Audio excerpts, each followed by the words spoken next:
Hello viewers, আসসালামু আলাইকুম। চলে আসলাম আপনাদের সাথে শেয়ার করতে আরেকটি ভিন্ন রকমের রেসিপি। সেটা হচ্ছে করলার ঝুরাবাজি ভর্তা। চলুন তাহলে শুরু করা যাক। ভিউয়ার্স, খুবই স্বল্প পরিমাণের ইনগ্রেডিয়েন্টস দিয়ে আমরা আজকে বানিয়ে ফেলবো করলার ঝুরাবাজি ভর্তা। যেমন আমি প্রথমেই করলাগুলোকে একটা করলা মিডিয়াম সাইজ আমি কুচি করে নিয়েছি ছোট একটা আলু, সেটাকে দেখতে পাচ্ছেন এভাবে কুচি কুচি করে নিয়েছি দুটো শুকনো মরিচ, নিয়েছি বড় একটা পেঁয়াজ খুবই পাতলা করে কেটে নিয়েছি, একটা রসুনের অর্ধেক নিয়েছি, ওখানে কোয়াগুলোকে আমি এরকম কুচি কুচি করে নিয়েছি অল্প কিছু গুঁড়ো চিংড়ি। চলুন শুরু করা যাক। এরকম একটা কড়াইতে একটু ডুবো তেল নিয়ে নিব, যেভাবে ডুবো তেলে ভাজতে হয়। হাই হিটে দিয়ে দিব করলাগুলোকে ভালোভাবে হাই হিটে 5 মিনিট ভেজে নিব।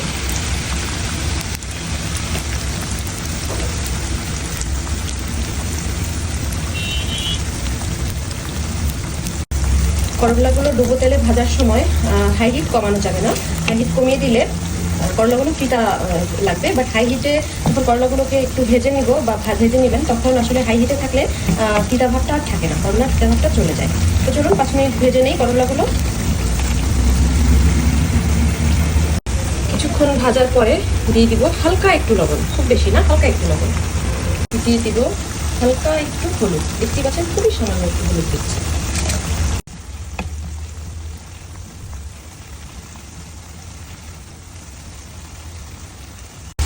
4-5 মিনিট পরে হাই হিটে দেখতেই পাবেন এভাবে করলার কালারটা একটু চেঞ্জ হয়ে এসেছে, একটু হালকা ব্রাউনিশ হয়ে এসেছে।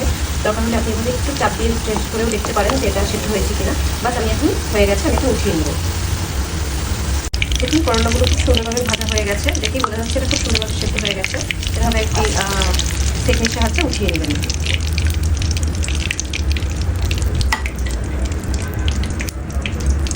সেই একই তেলে দিয়ে দিব আলু কুচি। আলু কুচি দিয়ে খুবই সামান্য একটু হলুদের গুঁড়ি দিয়ে দিব সামান্য একটু লবণ।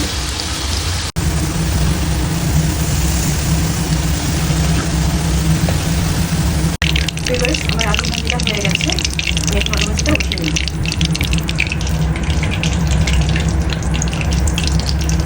একই তেলে দিয়ে দিব বড় আস্ত একটা পেঁয়াজ কুচি, এটাকেও বেরেস্তার মতো করে ভেজে নেব। এরকম হালকা ব্রাউন, খুবই হালকা ব্রাউন কালার হয়ে আসলে বেরেস্তাগুলো উঠিয়ে নেব। পেঁয়াজগুলো হালকা ব্রাউন কালার হয়ে আসলে উঠিয়ে নেব। একই তেলে দিয়ে দিব চিংড়ি মাছগুলোকে খুব বেশি ভাজবো না, মাত্র 1 মিনিট ভাজলেই হবে, যেহেতু তেল খুবই গরম আছে। এই অবস্থায় মিডিয়াম হিটে, হাই হিট থাকবে না, মিডিয়াম লো হিটে চিংড়ি মাছগুলোকে মাত্র 1 মিনিট ভেজে নেব। দেখুন চিংড়ি মাছগুলো 1 মিনিট ভাজার পরে আমি উঠিয়ে নিচ্ছি। বেশি ভাজলে আসলে চিংড়ি মাছের জুসিনেসটা থাকে না, একটু রুক্ষ হয়ে যায়, এই জন্য 1 মিনিট মিডিয়াম হিটে ভেজে নেব। একই তেলে ভেজে নেব রসুনের গুঁড়োগুলো। দেখুন হালকা ব্রাউন কালার হয়েছে, ভাজা রসুনগুলো উঠিয়ে নিলাম। শেষে দিয়ে দিব দুটো শুকনো মরিচ, ঝালটা যার যার পছন্দ মতো এটাকে ভেজে নিতে হবে। আমি চুলা বন্ধ করে নিয়ে নিচ্ছি। শুকনো মরিচ ভাজা হয়ে গেছে।